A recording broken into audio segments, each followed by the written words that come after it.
ayaw ko tawagin na Malacanang Palace, pakakurni.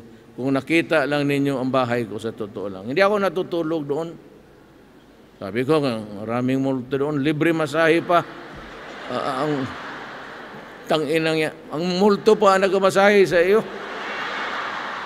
Tulog ka, may nagatulak. Tangina to.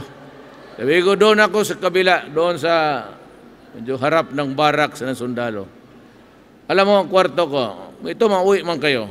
Ang kwarto ko galing dyan hanggang dito. Yan ang kalaki lang kwarto ko.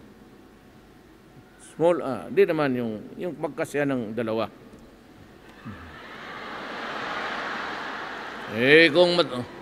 Kung hindi makakahiga, di ganun ka matulog.